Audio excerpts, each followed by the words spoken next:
What's up, guys?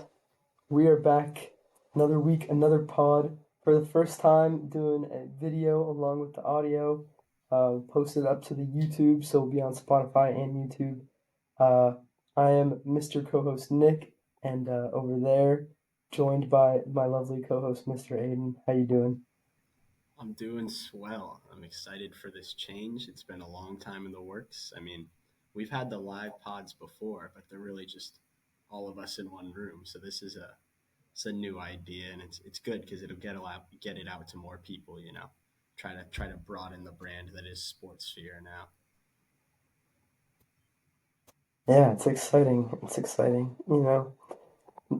Need to bring in the big YouTube viewers. Let them see our beautiful faces. So, you Get that know. revenue stream going. Oh yeah, gotta have multiple sources. I don't know if our lovely non-co-host Jake can figure out this whole video thing though, so I don't know how much of him we'll be seeing, but hopefully we can get them on sometime.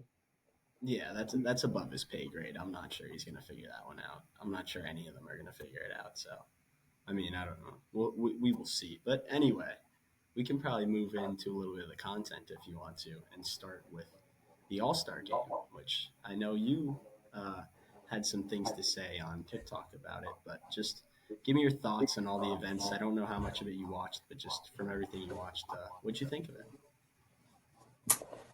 Yeah, watching the All-Star game, I didn't do any of it to be honest.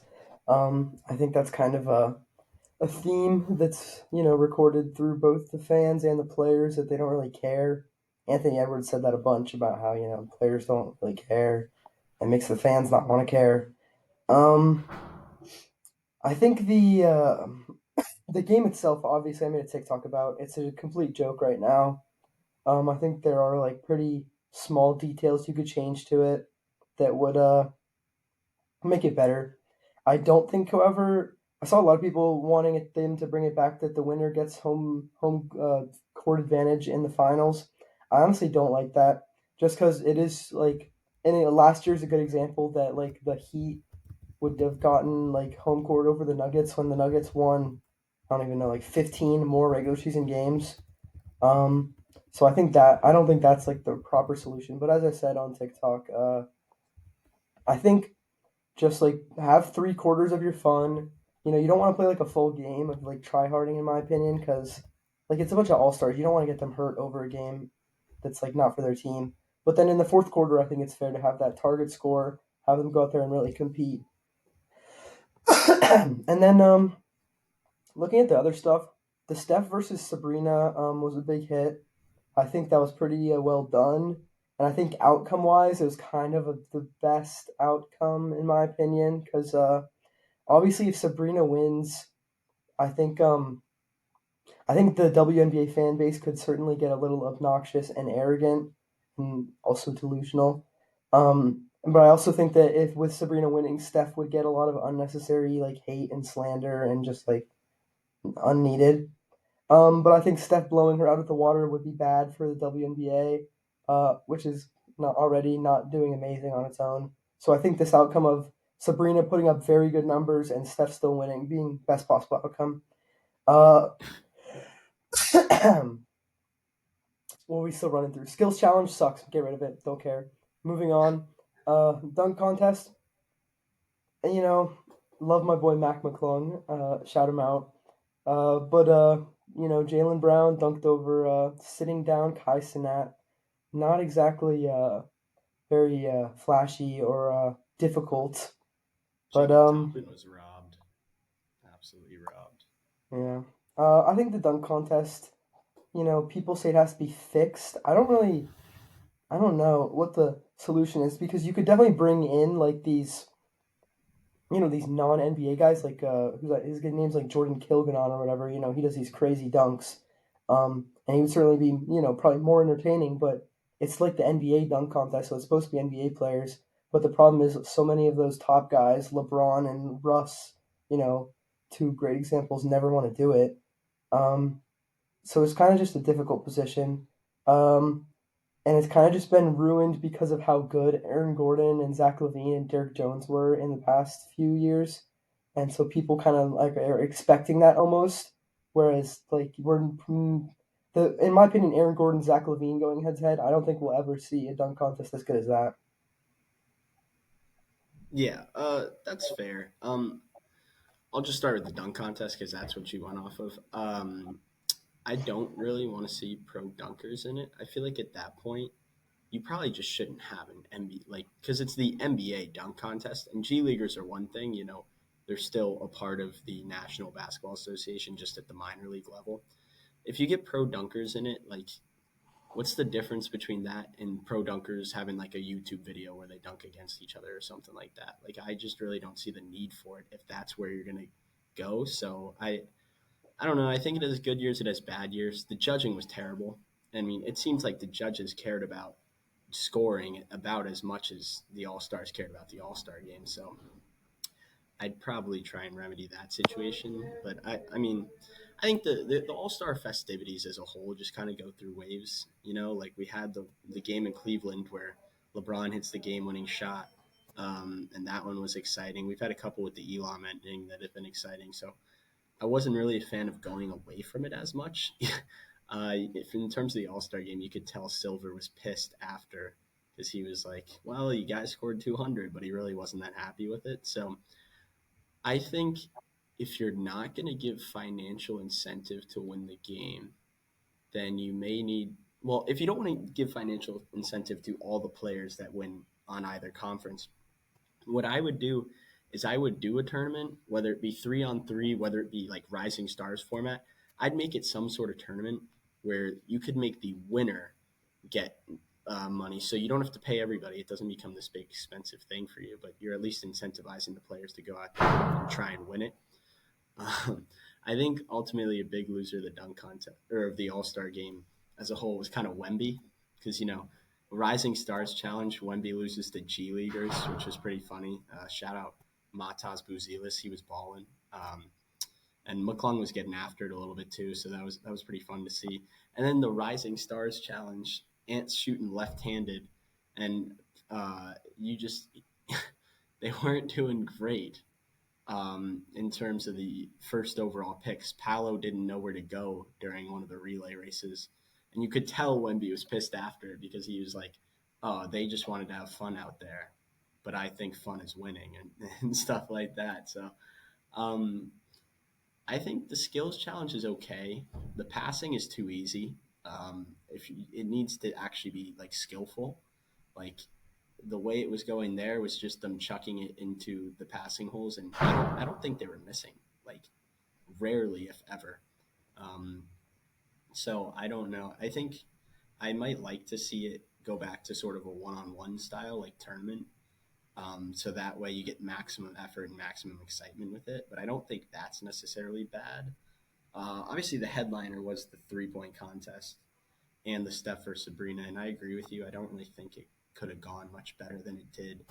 I mean, Sabrina matched every other 3 point shooter score except for Steph Curry. So, I mean, if she's in the actual contest instead, she gets maybe first place. Who knows? So, I might switch the Duncan 3 point contest because I think the 3 point contest is probably a higher floor event, so you don't end the night on what's considered to be such a like downside, such a flop. So I might put the 3 point contest at the end, and then I definitely keep the WNBA versus NBA player. Maybe make it teams. Throw. I mean, Steph. There's talks about Dane, but I feel like Steph might want his partner in crime, Clay, to be there with him if they were to do it in the future. So I don't know. I think Silver hit on the WNBA, NBA, and the 3 point contest as a whole was pretty good, but the rest was kind of meh. And I just think that kind of happens in some years where you don't get as much of a buzz around it as you typically do. Yeah, I think on the WNBA NBA challenge, the good news for the league is that Caitlin Clark will be coming up the ranks next year, and she is probably not only the best women's player I've ever watched, but also by far the most influential. She causes like sellout crowds at every game.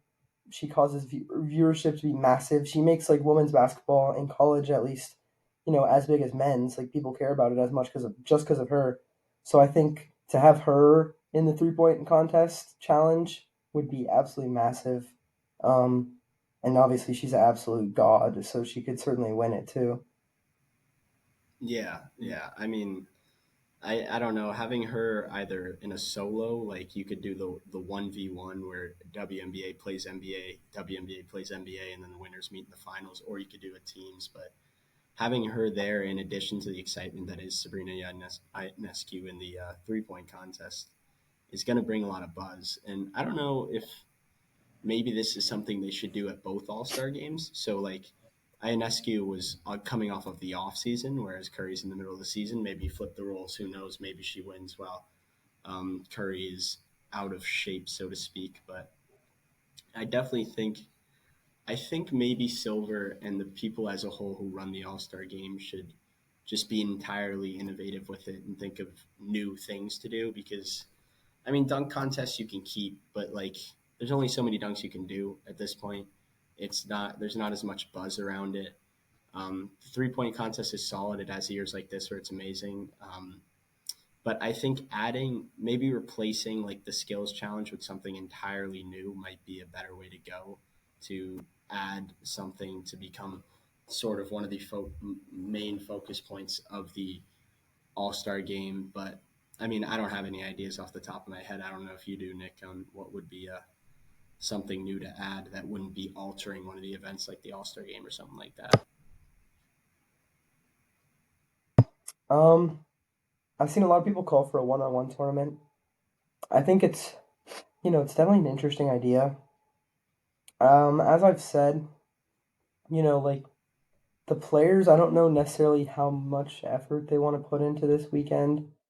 Now like a one-on-one thing is definitely more scrutiny, so they would put more effort into it. But I'm saying like, would the players want to? And I really don't know the answer to be honest.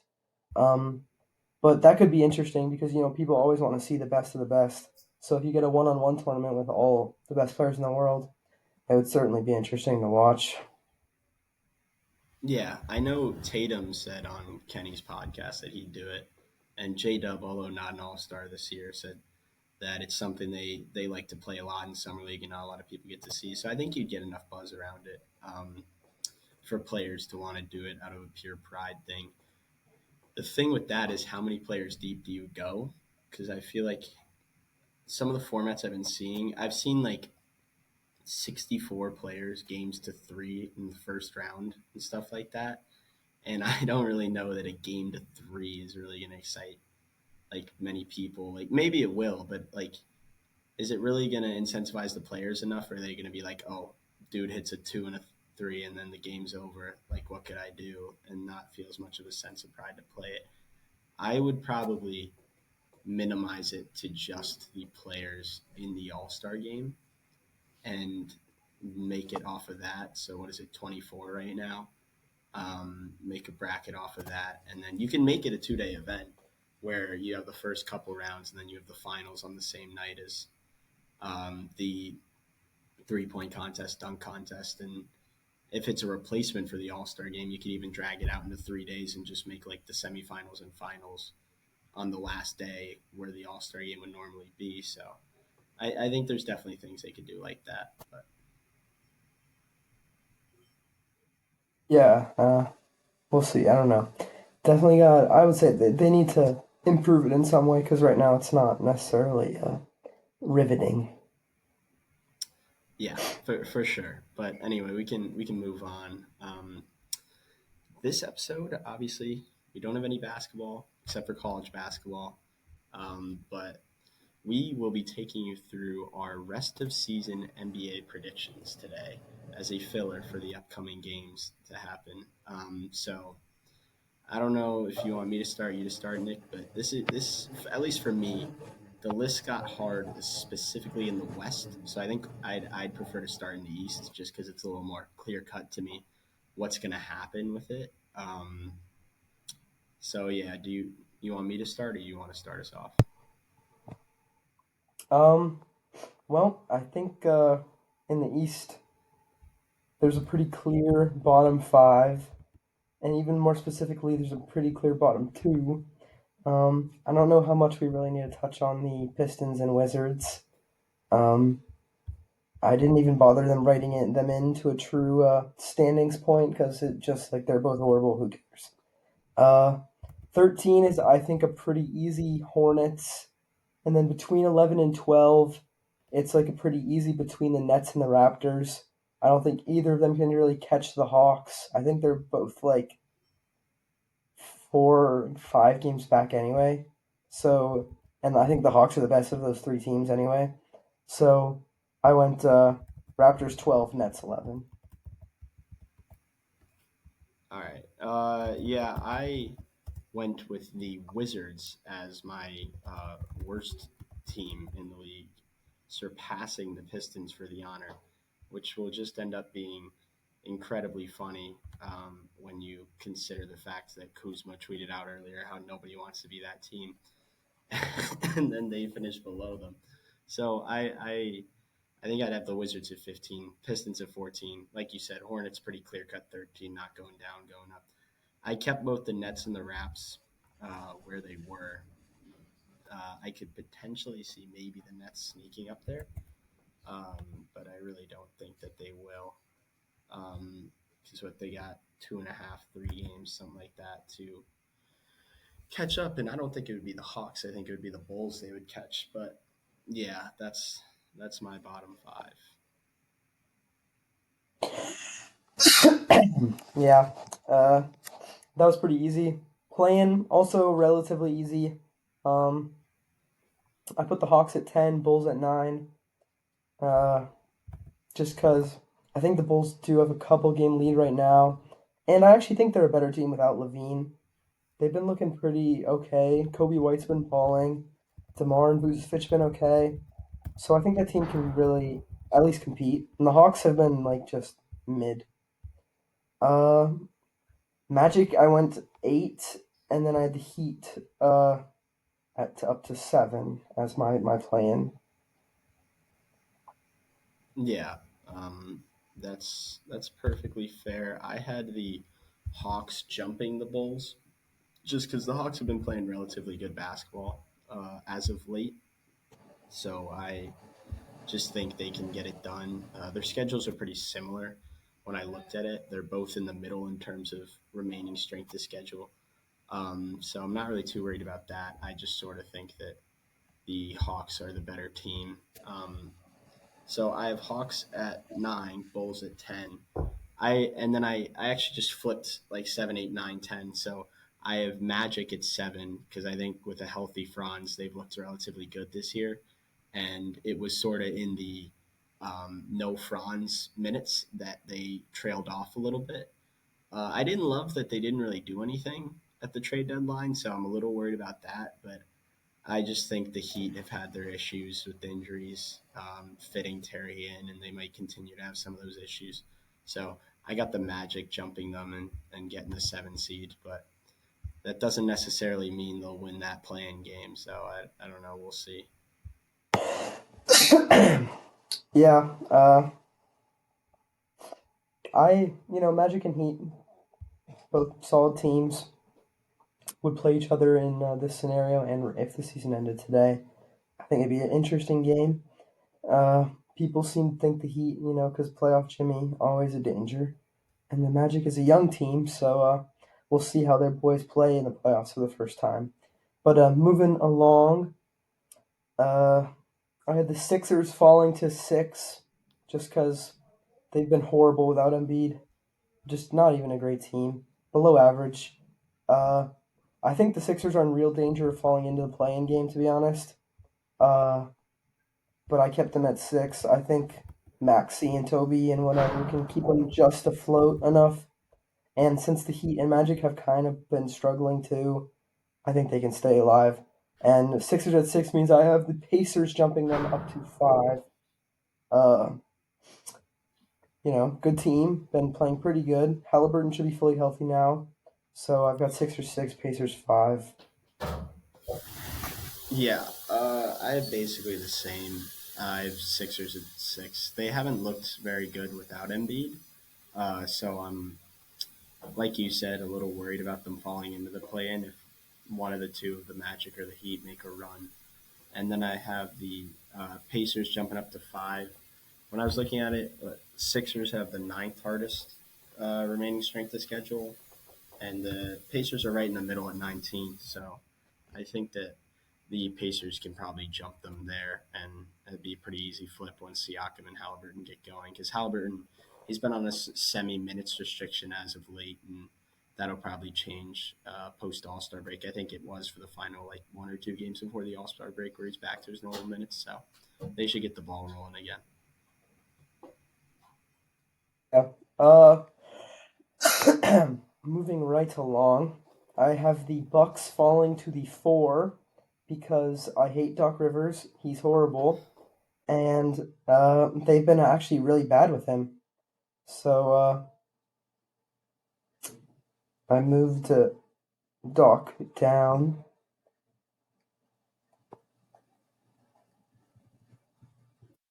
Uh, you good? Yeah, I'm good. It said I think if like the service is bad enough, it cuts out my video. So Interesting. Well, clock is still running, so hopefully we're still good. But Bucks at 4, and then I had the Knicks jump them to 3. They're playing better ball right now. Only a few games back. Could certainly do it. So that's what I got. And then, I mean, I'll just do the rest because there doesn't leave much to the imagination. But it's a pretty clear right now that the Cavs are going to be the 2 seed and the Celtics will be the 1. Don't really have to explain myself. Both teams will look great. Celtics easy 1 seed, and then yeah. well, this is interesting, man. Because I normally we don't have you having the Knicks above where I have the Knicks. I have the Knicks staying at 4.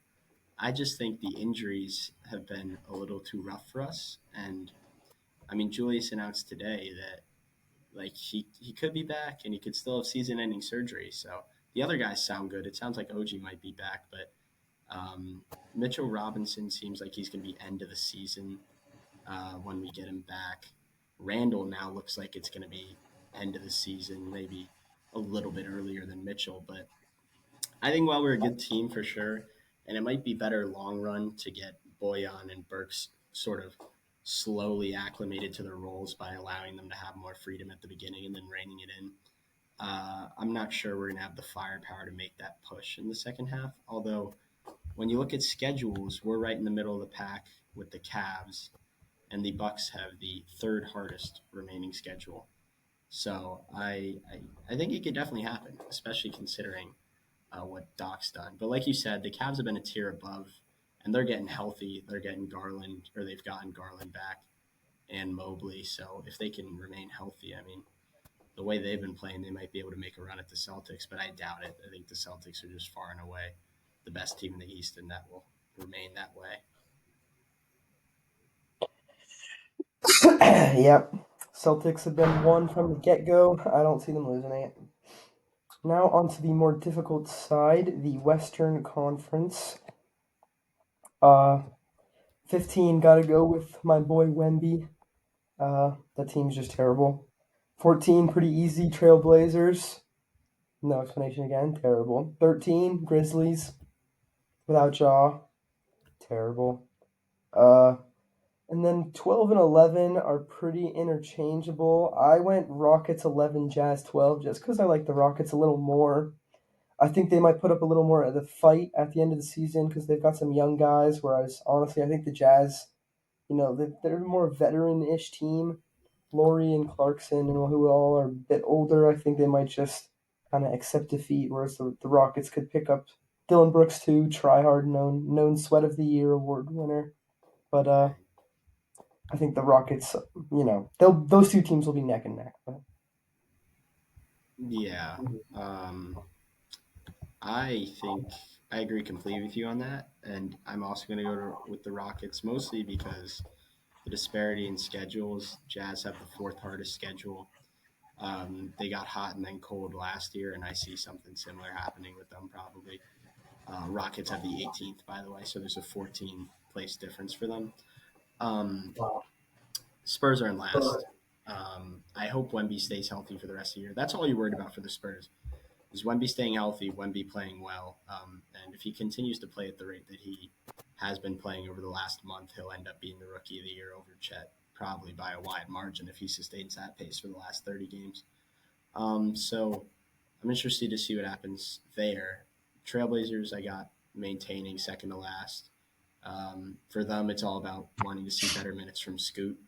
I'm a little surprised I didn't trade Jeremy Grant. I probably would have done something there, but or Malcolm Brogdon. They didn't trade either of them, so I don't. Maybe they think they're closer to competing than most people do, but that would get them closer to Bulls territory than into contenders, in my opinion. Um, like you said, Rockets over Jazz, so that about does it for me in terms of those five. Yep. Moving into the play-in, I have Lakers falling down to 10, just one spot lower. Warriors move up to 9. So just switch those two teams. I think the Warriors have maybe figured stuff out a little bit. Kaminga has been playing really good basketball lately.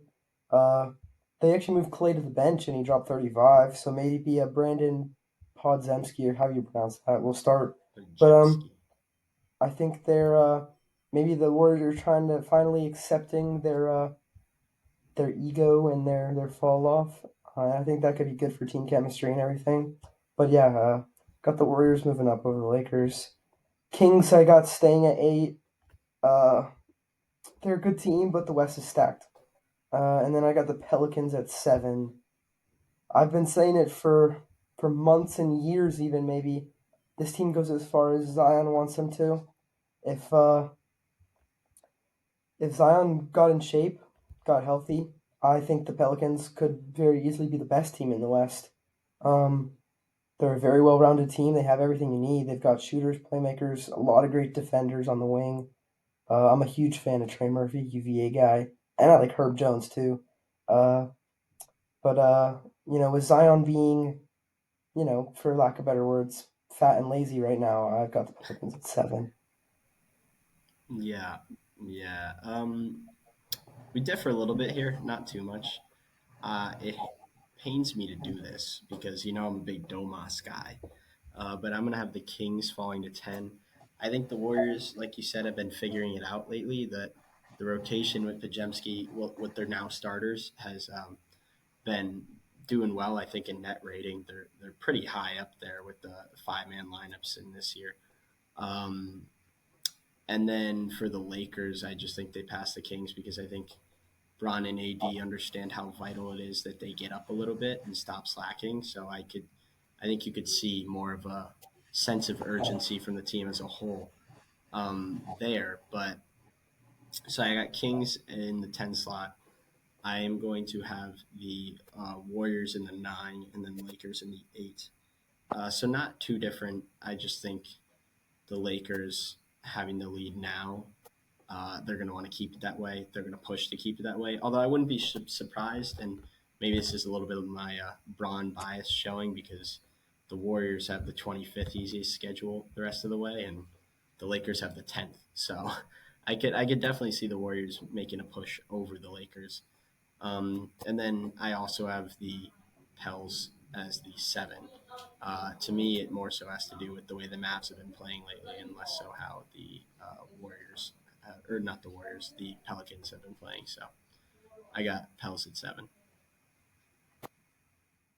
Yeah, I mean, I took that into account a little bit. Mavs have been playing really good. Gafford looks like a new man, free of his curse in Washington, D.C. Um, but yeah, I had the Lakers moving down just because I think, to be honest, their season kind of went like it was like nothing went wrong and they still weren't good. Like LeBron was healthy the whole time. AD was very healthy, and AD was also playing amazing. Uh, especially in the last month.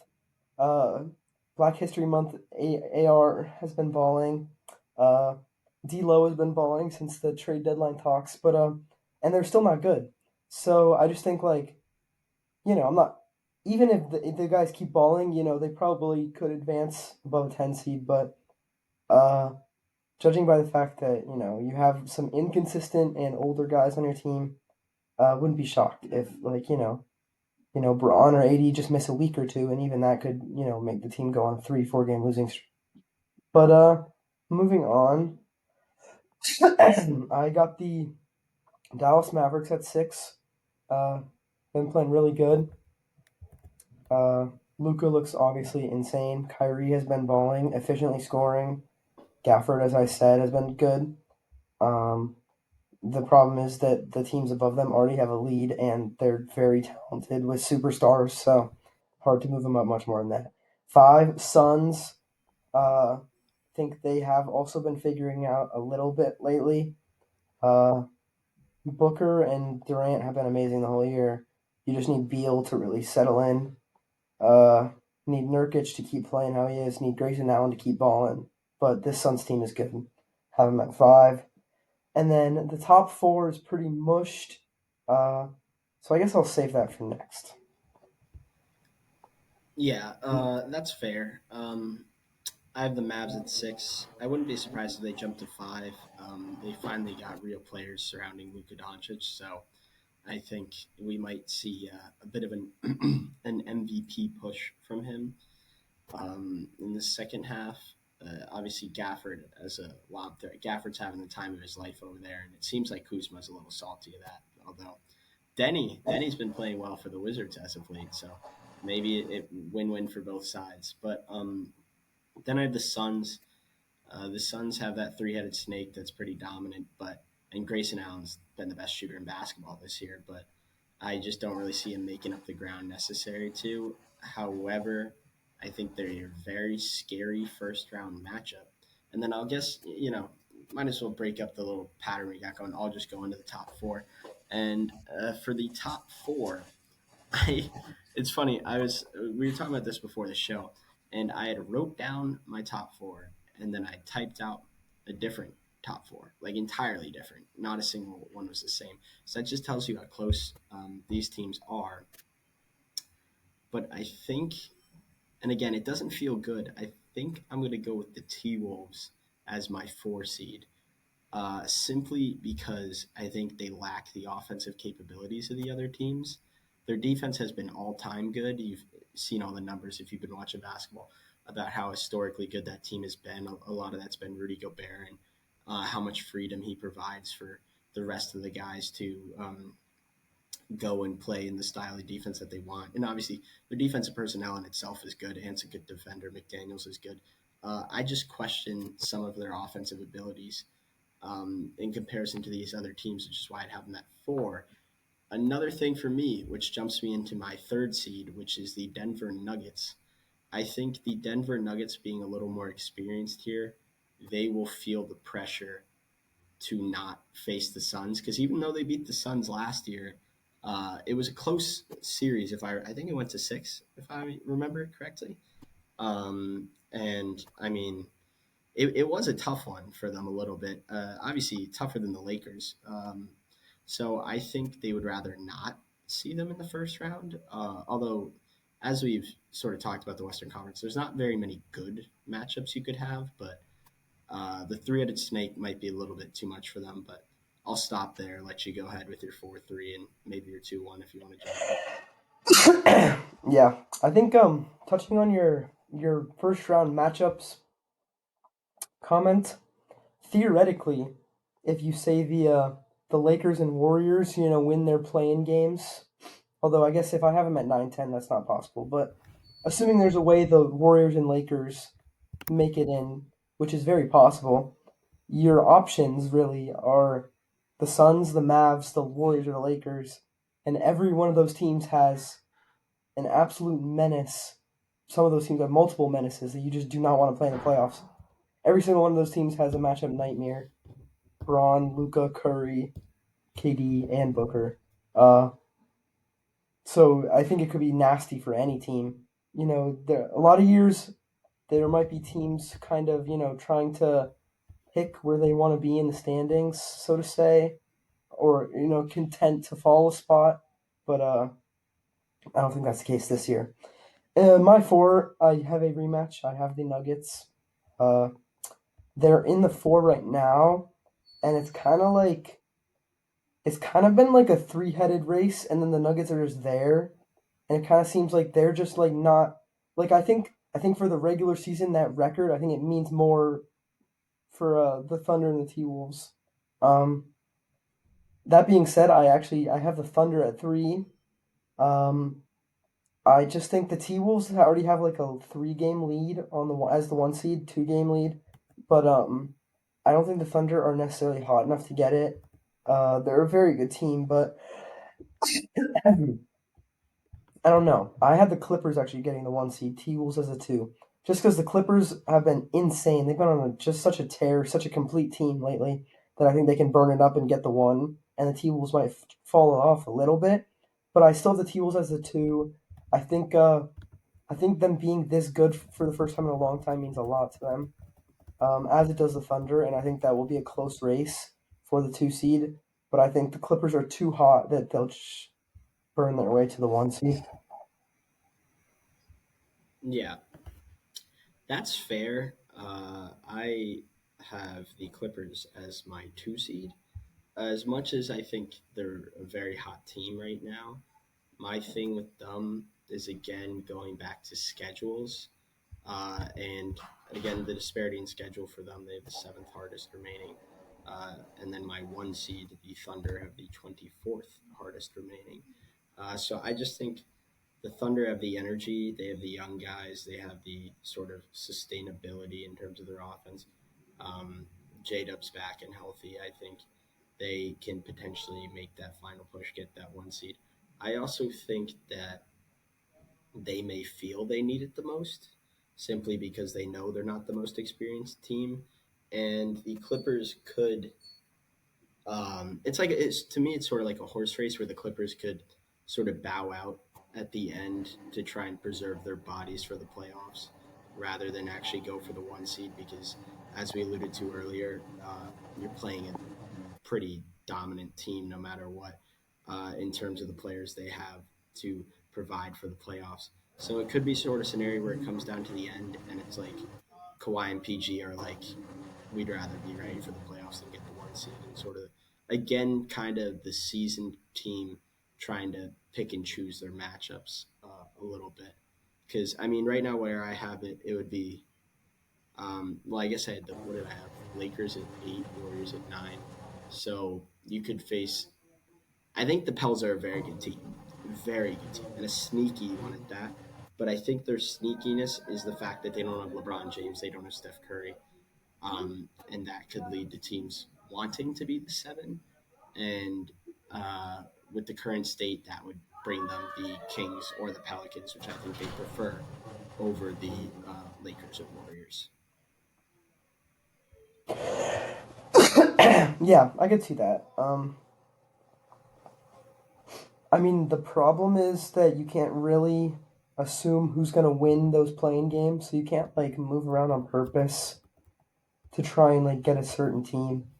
Um, but yeah, I definitely think your point could be very possible about the Clippers. Just like trying to sit back before the playoffs, especially when you've got 3 guys who are in their 30s, 3 guys who often get injured, in the playoffs late in the season or just in general. So you want to rest those guys. Um, Maybe just let Russ run with the starters for like the last week of the year, see what he can cook up. But yeah, that's all I got. Yeah, and then I don't think we did this, but I think I'm just gonna throw it out there. You want to add some awards predictions to these? I don't know if you made any, but um, we can just throw them in there for fun if you'd like. Yeah, I mean I can wing it. Wemby is a pretty clear rookie of the year. Some people make the argument for Chet. I don't think he deserves it at all. I mean he's been had a good year and everything, but Wemby has been so amazing. He's averaging like 20 and 10 now, pretty much. With 3, 4 blocks a game. Who knows? Insane. I think Wemby easy rookie of the year. Um, what else we got? Coach of the year at this rate.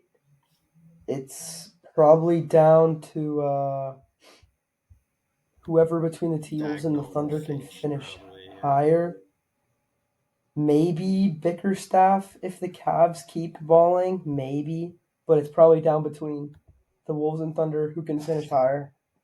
Um, I think what else we got? Six Man of the Year. To be honest, I don't really like track that well throughout the I season, so think I don't have like a it'd be like the best teams six man typically. So the Celtics don't really have one this year. The Cavs don't really have one. maybe Nas Reed. I actually don't like. He could be a good example. Maybe Um, Norman Powell, maybe too, or who's the one I'm forgetting here? Uh, there's one. Mavs Tim Hardaway. I mean, just yeah, off his games against the Knicks, he become a ball. yeah. Let's see. Most improved. I'm just kind of going through. I'm a huge fan of Shangoon. I don't know if his stats have gone up enough to win it. Maxi, definitely a very good case. Who else could it be? I feel like Maxi might be the answer. Kobe White gets a Uh, little bit of a shout, oh, but yeah, yeah, Kobe has been balling. Love his game. I think I'd probably go Maxi, just because he's kind of cemented himself as like an all-star now. But yeah, those are. I'll start with those, and then we can run through the rest after. But what are your thoughts? yeah, it sounds pretty good to me. I mean, based off my predictions, the Thunder would end up um, as the one. So I think Dagnall would get the nod as coach of the year. Um, I think Wemby will win Rookie of the Year, but I don't know if I'd say not even close. I think Chet in most years would probably win it. Like I think Chet would probably win it last year. Um, so I don't know. I think what Chet does on the defensive end and the fact that he's a 7 footer shooting 40% from three while averaging something along the lines of like 15 and 8 or something like that has been pretty good this year. So I didn't, I'll pick Wemby, but I didn't want to skim past the Chet numbers because you know what Wemby brings to the table. Most improved, it's pretty much Maxi's award unless you see even more significant jumps in Kobe White's production. Now that could happen. Now he has a longer sample size of no Zach LaVine, and maybe they start giving him the ball more instead of just DeMar DeRozan all the time. Um, so I could see that happening. Shangoon's been solid. I think J Dub's another guy who gets some love for that. Jalen Johnson too, I think, should get some MIP love, but I think Maxi's got it pretty steady because it's become the award has become in the last couple of years who takes that jump into sort of stardom, and Maxi's the guy that's done that, not who's gone from an okay player to a good player, which is more so what Kobe White has done this year. A really good player, even. I mean, sorry, I don't want to disrespect Kobe White out here. Um, let's see what else do I got. Six Man of the Year. I don't really know. Six Man of the Year is such a weird award. The last time I was focused on it was when Emmanuel Quickly was still on the Knicks because I thought he had a shot at it. Um, so I don't know. I'd probably go Hardaway just because I think his numbers in terms of production match what previous Six Man of the Year have put up. And then, did I get all the awards? Did I miss one? You did all the ones that I did, but yeah. And then Okay. we want to run through. I think the last two I left were just Depoy and MVP. Um, Rookie of the Year. Well, no, we said that. I'm stupid. No. No, it was yeah. Sorry. I was thinking that because my Depoy I think would also be Wemby. Um, he had a triple double with blocks. He's leading the league in blocks. If you look at his numbers compared to MVP Rudy Gobert, he's smashing them, at least numbers wise. Um, and the presence is there. He is the best shot blocker in the league. He has athletic enough and versatile enough body to guard multiple positions. I think he absolutely deserves it. Uh, in terms of other candidates, Rudy Gobert is always going to be up there. Shea might get some love, but I think Wemby should get it. Yeah.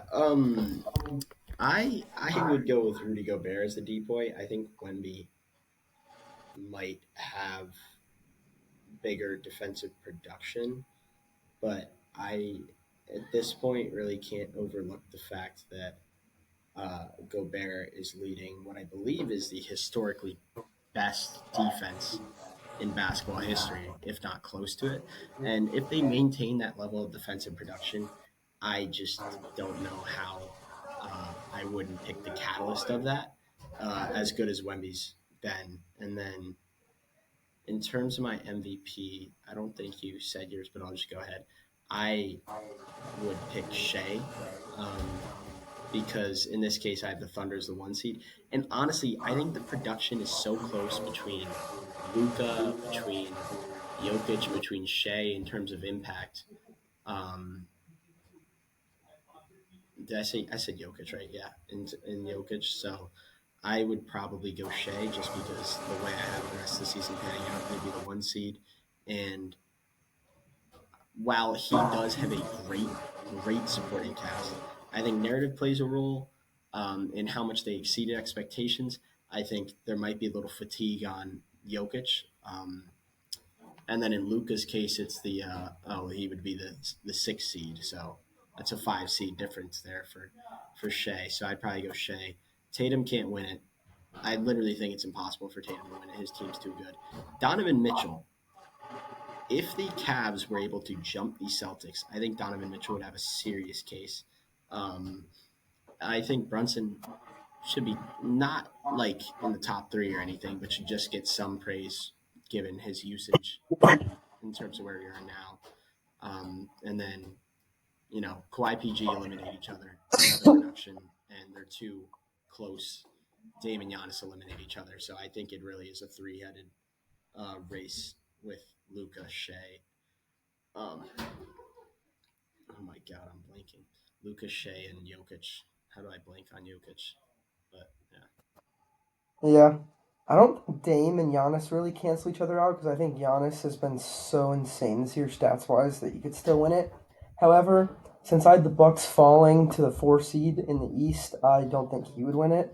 Um, based on my the way that my records and everything fell, no one from the Clippers, T Wolves is gonna win it. No one from the Celtics is gonna win it. I don't think anyone from the Cavs is gonna win it. No offense, to Mitch. Um, that would leave Thunder and Nuggets. I think. I don't really know. It's very tough. I think I would give it to Jokic. I think his production is just on paper. It looks a lot better than Shea's, so the voters would just rather give it to him. And then I think if the Mavs can make a push, even if the Mavs only make a push up to the 5 seed, I think Luca would have a very serious case because he's putting up strictly over numbers. He's putting up the best numbers in the game this year. Uh, but 6 seed is probably too low to win it, so I would have Jokic right now. yeah. I honestly feel bad for Luca because I think he does, and this has been said. This isn't an original thought by any stretch, but I think he does get voter fatigue for an award he's never won just because of how good he's been um, out the gate. Um, so I don't know. I think next year might be the year because he now has the personnel to maybe make a run for a high seed over a full season. Um, but yeah, you know I think Jokic's numbers are superior to Shea's, and his impact is also superior to Shea's. I'm not going to sit here and act like it isn't. The difference I would go in the way mine plays out is I think having a team that surpassed expectations as much as the Thunder did with that one player that you can point to and be like, that's the guy, might give it to him strictly off of sort of the narrative and the story that goes along with that. But I don't know. It's nice to you are right. I shouldn't disrespect Giannis like that. He does have far superior numbers to a down year from Dame, so I would say that that he definitely is in consideration. But yeah, Shea's my guy. Yeah, and I think that's a fair choice. Definitely a couple guys you could go with this year. Um, the only reason I really mentioned and brought up Giannis to give him his flowers is because his playmaking numbers have been really up too. He's been putting up a lot more triple doubles this year. I feel like his assist numbers are up. So I think his game and his efficiency has been kind of crazy this year. It's like every time I look at the box score, I think he's like 13 for 17. It's just like crazy. So I wanted to give him his flowers, but as I said, I think that his team might not be good enough to uh, to get that award. Yeah, he's shooting Yeah, 62% from the field this year. That's crazy. Um, yeah, I mean, uh, maybe they figure it out after the break, but it's tough. There's a lot of very competitive teams this year. A lot of teams that are well rounded do knock each other's guys out. As you mentioned, Tatum and the whole Celtics team, Kawhi, PG, Harden, and then the T Wolves also have a lot of mouths to feed, so it's just hard. But yeah, that's what I got. yeah. Real quick, and then we'll see if we have an end of pod draft today, because I don't think we really have anything else to touch on. Um, I know I saw this tweet earlier from NBA University, and I might be messing.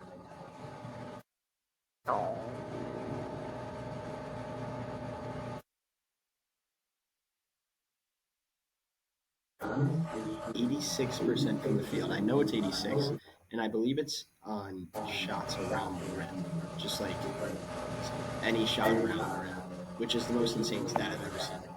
Like that's just he's shooting 86% from the field on shots around the rim. That is unheard of. And when you compare it, because it was on a list of what the top 10 guys and their efficiencies on it, and it's like 60%, 60%, 60%, 86. Like that's how dominant he's been.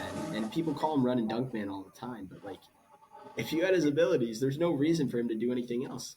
He can get to the hoop at that rate and that effectively every single time. So I don't know. He is this generation's version of Shaquille O'Neal. Yeah. Um, don't have much more to talk on. Kind of a bigger picture thing when you mention Giannis, I think, is how I kind of, his legacy might be tainted by his early years numbers, which is something that I don't am not personally a huge fan of, which might be why I kind of don't take longevity as much into my consideration because these guys like Giannis and Jokic take like 3, 4, 5 years to become all stars, but then they become some of the best players in the game. Right now, the two best players in the game. Um, so yeah, it is crazy to think like if Giannis had started out his career being as good as like Giannis or as LeBron was like right into the league or as KD, then he could be in a conversation for like top 10 all time. Um, so not coming in the league as good right away, it's certainly going to dock him. But yeah, he's been amazing. This is his best year.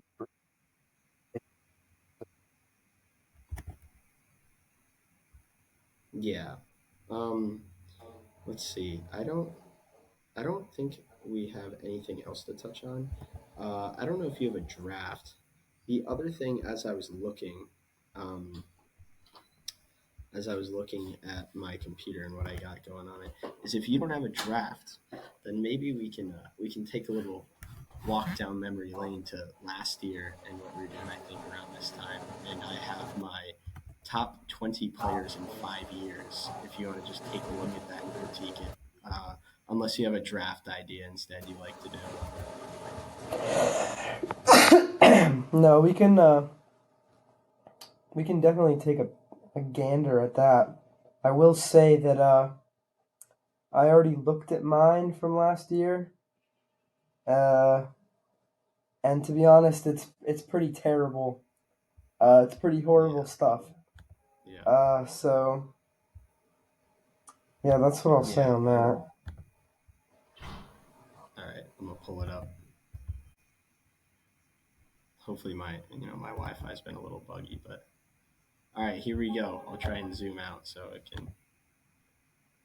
it can be seen. This is what we got going. A little messy, but You can probably can you see it well, Nick? Would you say? Not Like, particularly. yeah, I got this. I got this.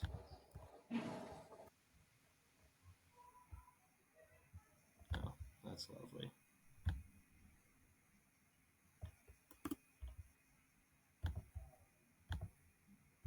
All right, this is better. It looks a little wonky, but can you see it better now? Yeah. All right. All right. So looking at this, we can uh, we can start at my biggest. Or actually, I'll let you go first. What is your biggest issue you think with this list? Well, I think Shea's too low. That's probably the worst thing. And that's what Yeah, I also have on my list. My problem is that Shea's too low. He'll certainly be a top 10 guy, I think, in 5 years. Uh, and then, mistake I made as well as you. Actually, maybe it's not a mistake yet. The most curious thing is Scoot. We both have him on our list. No idea, because he's not been very good this year. So it's hard to say yeah, that he'd be top 20, but he's very young. So hard to say. Um, Looking at the rest of it, really,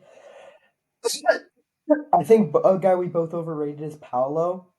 He's very good, and he'll probably be on here. I just don't think both of us have him at in the top six. I don't think he'll be that good. I don't know if he has like that ceiling of being like a you know that good really. Great player, multi-time All-Star first career, makes some All NBA teams. I just don't think he'll be top five, top six. Other than that, yeah, Zion maybe not won't be that yeah. good, but other than that, pretty solid list. Who knows what'll happen with Cade? He's obviously one of the most talented guys, but injuries and the Pistons could ruin it. Yeah, here's what I'd update, and that wasn't even the biggest thing to me. I didn't even see Shea at first, but that is a horrendously bad thing. I think Wemby at 11 is incredibly too low for what I see him going to. I mean, he like you said earlier, you had him as your defensive player of the year as a rookie.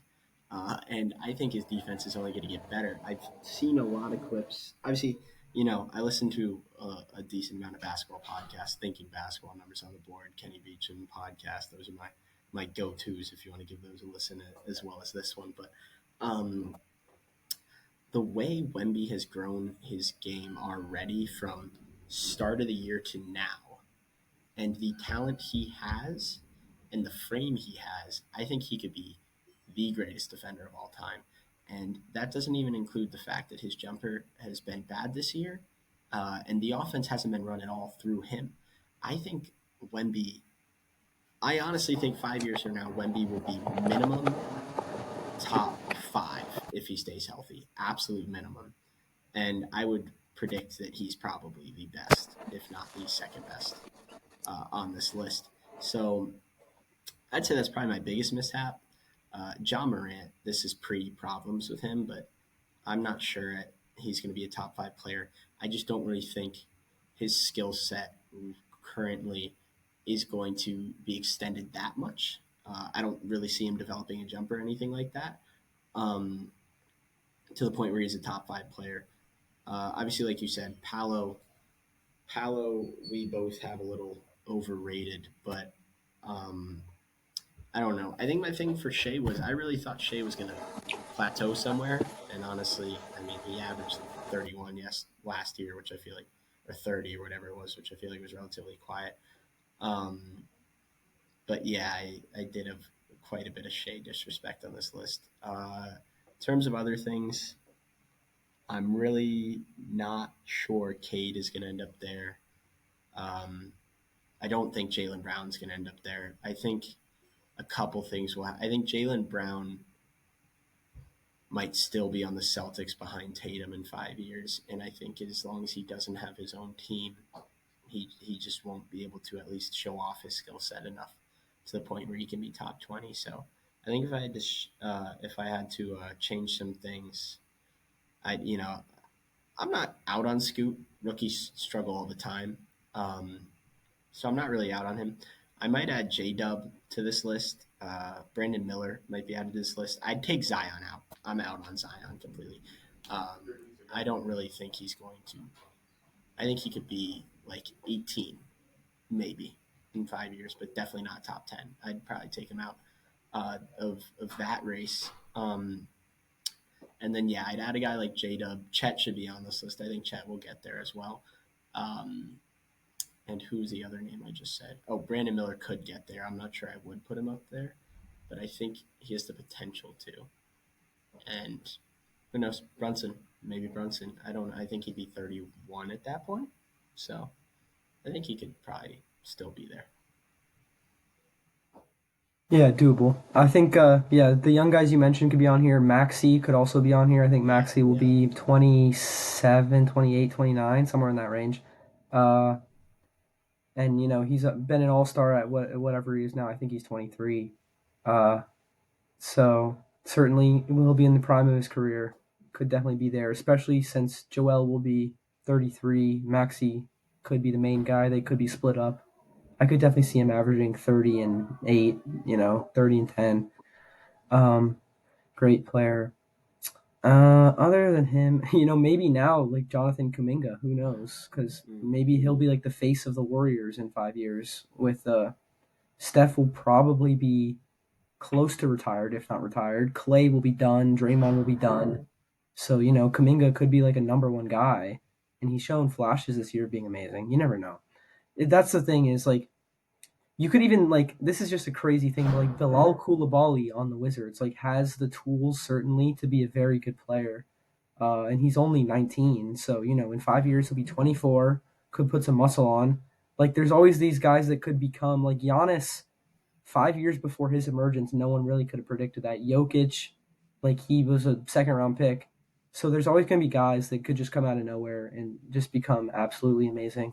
So there certainly will be like there's certainly going to be some randos on here in 5 years, or at least randos to I, us now. yeah, yeah, like rookies that come up. Matas Buzelis, I think, could be one of those guys. I love the Bilal Koulibaly shout out by you. He's already an elite defender in my eyes. I think he's been pretty good. His wingspan's crazy. He sits down in that chair and defends like it's nobody's business. So give him more time in the league, he can definitely develop. I think Alpi Shangun's another one I'm noticing that I don't have that I would be pretty confident in being on that list in the future. And then, yeah, like you said, Cooper Flag could be there. Who knows? A guy like that. Um, you could end up with a Zach Edey. No, I'm just kidding. Zach Edey's one of those. Zach Edey might have been drafted in the first round 25 years ago, and he might go undrafted now. So I don't know. We'll see with him. But I think I've probably rolled through the list of guys I think could be on there that I didn't say. But I mean, in my opinion, this just goes to show how hard it is to make these type of lists because like we always see when they come out when the 5 years does finally hit and it's like, oh wow, you suck, I could do way better than you. And the Benedict Mathurin one was a joke, but he did win Rising Stars game MVP, so you put the best of the best at his age group there and he's taken over. It had nothing to do with the fact that it was in Indianapolis. Oh, that's another guy, Jaden Ivey could get there. I'm not sure, but he could. But it's hard. It's hard to make a list like this. So I just want to shout out everyone who does. Yeah, I remember watching a Kenny KOT4Q video a year, maybe it was a year or two ago, and he was reviewing one that someone had made in like 2018 for 2023. And first off, they didn't have LeBron because they thought he'd be retired or whatever. LeBron's certainly still top 20 player. And then also like Ben Simmons, I believe, was number 2 on the list. Ben Simmons not a top 100 player in the league now. So obviously they got some get some stuff right. Like they had Giannis at 1, very very good, very fair, good pick. Uh, but it's so hard to predict because there's gonna be these guys that shine as rookies, as younger guys that are gonna just like fall off or get hurt or whatever happens, and there's gonna be older guys that stay good, and then there's gonna be like the random guys that emerge out of nowhere, like you know, even 4 years ago, no, or 3 years ago, like no one's gonna have Tyrese Halliburton. Probably, he's certainly on this list. Uh, it's just so hard to predict sometimes. These guys, that's how drafters get stuff wrong. And that's how even sometimes trades can just be total flaces. So it's very difficult to do. Was he at Iowa State 4 years ago, or was that 5 years ago? I know he spent a year and a half with the Kings, I think, and then second half of the year prior to last year was with. So yeah, yeah, no, that's yeah. So you're right. We'll definitely get a guy like that. We'll get a guy out of I don't know. We'll get a guy out of like Northwest, like Boo Booey. Imagine Boo Booey goes and balls out and ends up on this list. Or who knows? Grady Dick develops a skill set on the Raptors that is fit for a top 20 player. So yeah, I definitely remember watching that video, the Kenny one, and Ben Simmons stuck out like a sore thumb in that one. And that was just something. I think Markel Fultz might have been on that list too. I don't know, but that's a guy where if we had made this list in the draft that was Markel Fultz, he would have been on the list likely. I mean, at that time, he had a working jump shot, and he was an unbelievable prospect. And like, you can't predict that he gets thoracic outlet syndrome and loses his jumper and is in Philly and kind of loses his game a little bit and develops a hitch on his jumper, and now he can't shoot threes. Like that, it's incredibly unpredictable, and that's what makes making lists like these so fun. Yeah, another one. Maybe some people could have had Lonzo on this list. A few years ago, but now his career sadly has just been so injury riddled that like it's hard to say ever be that good. Um, so yeah, I mean it's that's what makes the league interesting is the unpredictability, and some of it's bad, but a lot of it's good, and that's why these lists are so hard to make. Yeah, Yeah. but I think that'll do it for us. Probably that was a fun episode, very fun ending. I like going through. Maybe I'll figure out some of our pods from last year, go through some of those other lists to see what's changed. Maybe if we don't have drafts in the future. But this has been our first video recorded podcast, so we'll see how the uploading process goes for Nick. And thank you guys for watching. We will see you next week. So I'm gonna stop recording. Let's see if this ends the meeting or anything.